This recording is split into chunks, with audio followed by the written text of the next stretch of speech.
Okay, question 1. Find the derivative. Now, we do not need the quotient rule. A lot of you want to do the quotient rule. You can get the answer that way, but you'll be a lot better off if you recognize that you can divide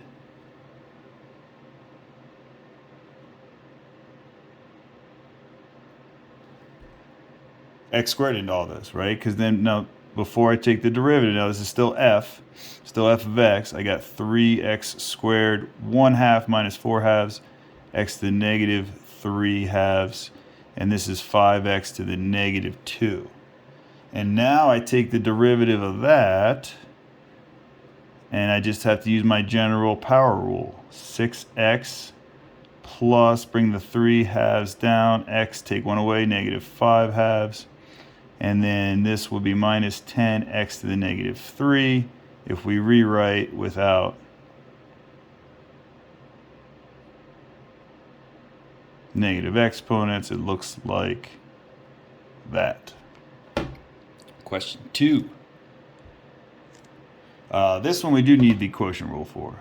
So the derivative is denominator, derivative of the numerator, which is 12u squared minus 7, minus, sorry, I don't have my computer working, so I got to use my phone here, on top of a Gatorade container.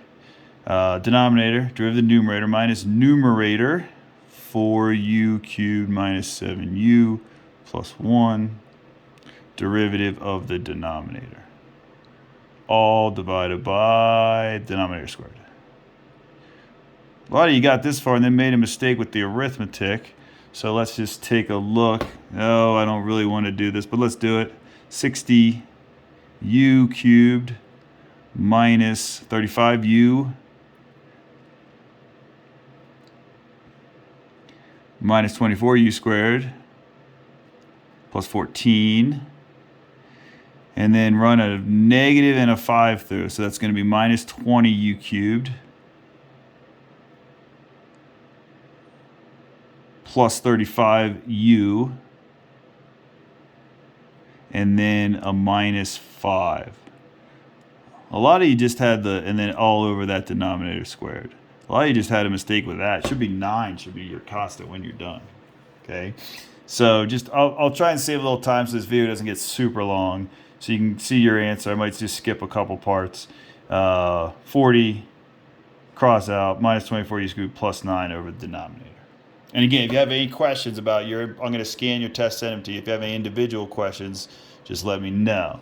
Product rule. Most of you were okay with this one, but if you missed it, it was because you missed the product rule. This is a product of two functions of x.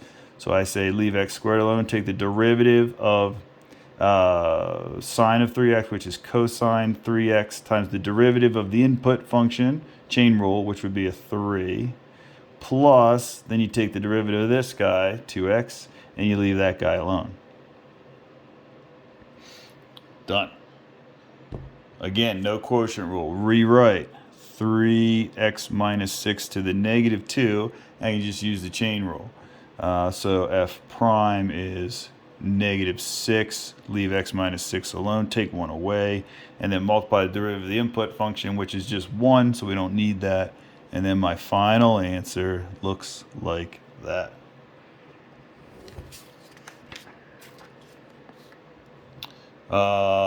Limit as you approach negative 3 from that. So here's how I do these. There's not a lot of work to do here. You can just say, well, what's just to the left of negative, or 3? What's just to the left of positive 3? I would say 2.9.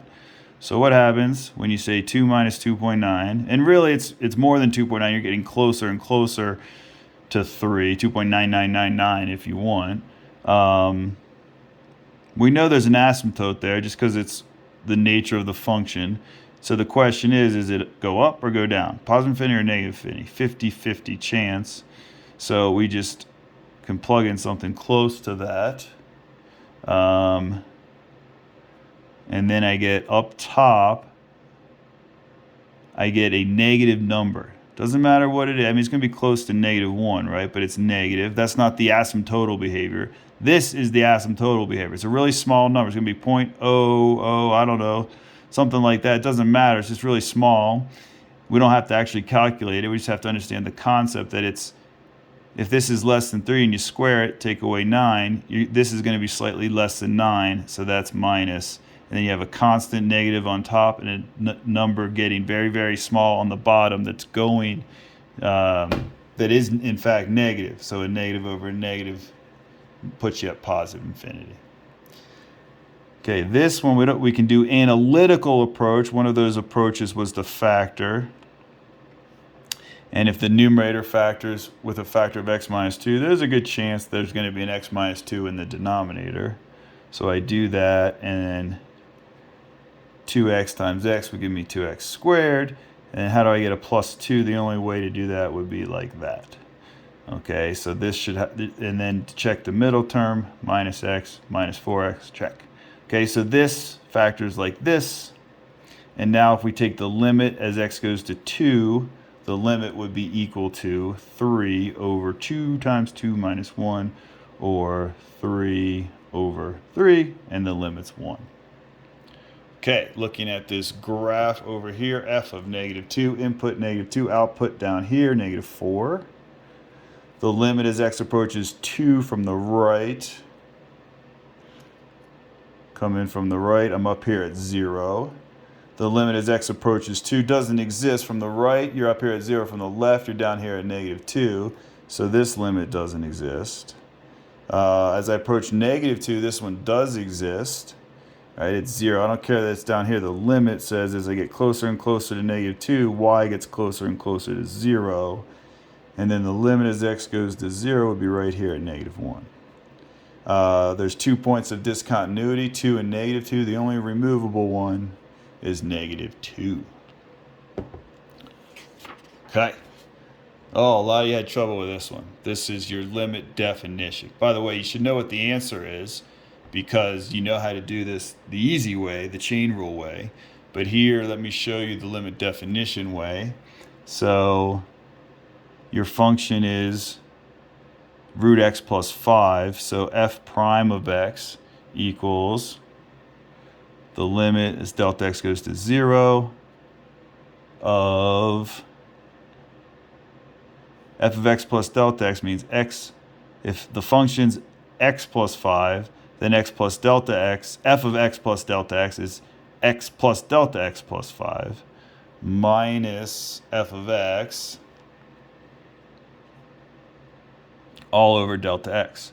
Now the method here for this one would be to multiply by the conjugate, x plus delta x plus 5, plus, so same thing, but a plus in between x plus 5. And you have to do that on the top and the bottom.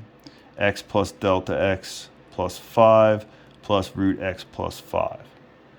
Okay, and when you do that, the reason we do that is because this will clean up really nicely. You don't have to FOIL. When you multiply conjugates, they're just going to cancel out the, you just need the F and the L to FOIL, right? You don't have to do the O and the I, because they would cancel out. They'd be opposites. And when you multiply a root by a root, the roots go away.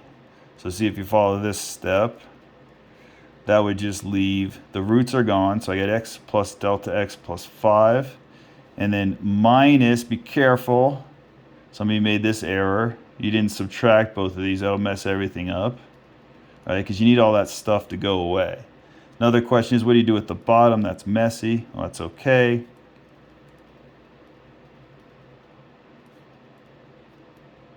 I'm going to leave it like that. Okay. Here's the good news. X minus x is 0. 5 minus 5 is 0. When you run that through, you're just left with a delta x on top, which will cancel out with that one. So you just have a 1 in the numerator. So let's go ahead and take the limit now.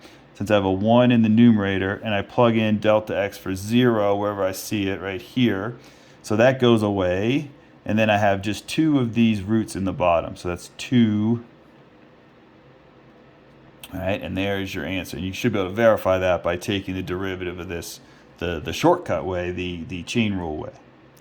Okay, I'll keep videos under 10, so Next video coming soon.